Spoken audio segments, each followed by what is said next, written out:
Good morning. Eric, aka One Broke Negro here, bringing you guys a movie review. I'm going to try to start doing these. I enjoy going to the movies, but as a struggling entrepreneur, I find it sometimes hard to justify spending $10 going to the movies. So I'm going to start doing these movie reviews to let you guys know my opinion on stuff, to see if it's really worth going to the movies to spend your hard-earned cash on these films. Sometimes it is, sometimes it isn't. The first movie that I chose to do this, I'm just going to say right off the bat, is worth the $10 to go see. I reviewed the movie. I went and saw the movie Her, starring Joaquin Phoenix and Scarlett Johansson. It's a very good film. I highly recommend it. It takes place in the not-so-distant future. They never really specify the time zone, but it's clear in the future. Technology is much more advanced than what we have now. The main character, Joaquin Phoenix, is named Theodore. He works at a letter writing company where he writes letters, love letters for other people. Love letters, birthday letters, condolence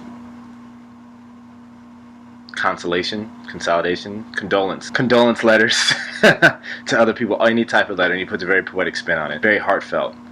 But the irony is that he actually is going through a divorce. He's having problems in his own relationships. They have, in this world, in this future, in this time zone, they have personal computers, very, very personal computers. They put this little earpiece in, and they can talk, and it does everything for him. Check my email, checking email from Bob. And the operating system that he has at the moment is very robotic. It sounds like this: hello, Theodore, blah, blah, blah. New operating system comes out, OS 1, they call it, and he upgrades. And it's very personal, extremely personal. You can customize it, you can sound like a man, woman, anything. So he upgrades, and in the very first scene where he upgrades his AI, you can see that there's more personality to it. Scarlett Johansson voices the operating system, hence the movie Her. And from there, yeah, he ends up falling in love with his operating system. That's the gist of the movie, without giving too much away. First of all, there's a fantastic use of color in this film. There's lots of bright colors, a few very well-placed pastels in this futuristic world. Everything's very light and lively. Lots of people around in this setting. Despite the fact that he is feeling kind of alone, he's always surrounded by people, except when he's in his apartment. And there's very good funny moments, bits of humor in the film that definitely appear they need to be. Nothing's overdone. Everything's very subtle, and there's a very good relatability to this character as well. I genuinely felt like I connected to Joaquin Phoenix's character. A lot of parallels in my life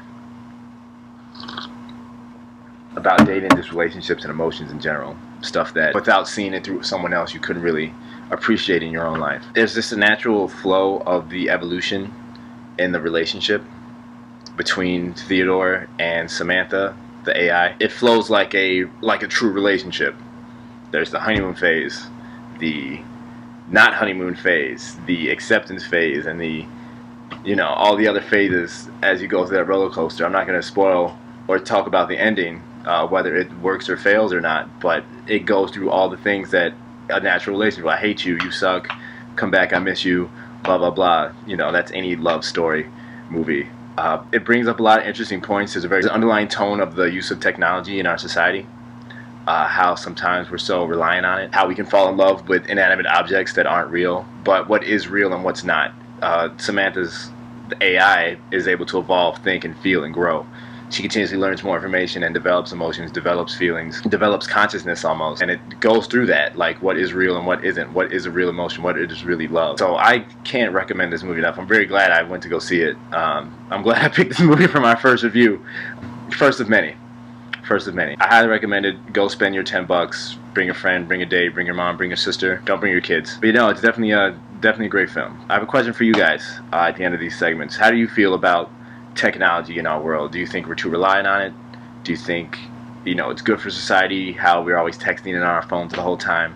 Or do you think that we need to take a step back and reevaluate ourselves and establish real emotional connections with real people instead of computer screens through YouTube or Facebook or whatever social media, Twitter, MySpace, Google+, whatever? Do you think that we need to get back and actually spend more togetherness together? I think we do. This movie brought up that good point. So I think we need to come together more and less separation through technology. Thank you guys for watching. Couldn't be doing anything for the past 6 minutes. I really do appreciate this. How do you like the new background? Just my apartment from a different angle. I try not to get the floor. Take care of yourselves, guys. Have a great day. Hopefully I'll see you soon.